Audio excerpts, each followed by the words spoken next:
আরজিকরে ডাক্তারি পড়ুয়াকে নৃশংস খুন ধর্ষণের প্রতিবাদে গর্জে উঠেছে গোটা দেশ। আর ওই তরুণীর প্রাক্তন স্কুল, সেখানেও প্রতিবাদ মিছিল।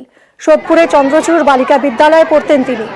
আজ প্রতিবাদে সামিল প্রাক্তনী এবং শিক্ষক শিক্ষিকারা।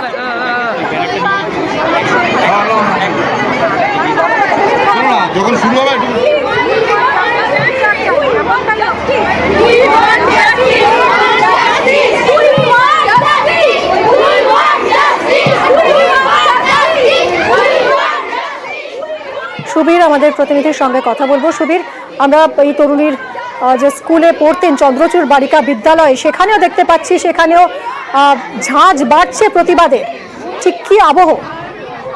দেখো, একদমই ঠিক। এই ডাক্তারি ছাত্রী যে স্কুলে তার পঠন করতেন, অর্থাৎ সোদপুর চন্দ্রচূড় বালিকা বিদ্যাপীঠ, সেই বিদ্যাপীঠে আজকে যারা পড়ুয়া রয়েছেন তারা কিন্তু প্রতিবাদ জানাচ্ছেন এবং তারা ছাত্রীদের পাশাপাশি যারা শিক্ষিকা রয়েছেন এবং আপামর এলাকার যারা মানুষ রয়েছেন তারা কিন্তু আজকে এই প্রতিবাদ মিছিলে সামিল হয়েছেন এবং তাদের একটাই দাবি যে এই যে স্কুলের যে ছাত্রী ছিল, যথেষ্ট মেধাবী ছাত্রী ছিল স্কুলের, এবং প্রত্যেকের সঙ্গে কিন্তু সম্পর্ক খুব ভালো ছিল, এমনটাই জানাচ্ছেন স্কুলের শিক্ষিকারা। এবং তারা কিন্তু প্রত্যেকে চাইছেন যে কঠোর থেকে কঠোরতম শাস্তির দাবি তারা জানাচ্ছেন এবং দোষীদের যাতে উপযুক্ত শাস্তি হয় এবং ফাঁসির দাবি জানাচ্ছেন তারা, এমনটা যাতে আগামী দিনে কোনো রকম কোনো মায়ের কোল যেন খালি না হয় এবং কোনো নারীদের প্রতি যেন এই ধরনের কোনো রকম কোনো ঘটনা না ঘটে, এই নিয়ে কিন্তু আজকে যেমন ছাত্রীরা যেমন সরব হয়েছেন, পাশাপাশি স্কুলের শিক্ষিকাও যারা রয়েছেন তারাও কিন্তু এই ঘটনায় সরব হয়েছে এবং সেই জন্যই কিন্তু তারা প্রতিবাদ মিছিল আয়োজন করেছিলেন।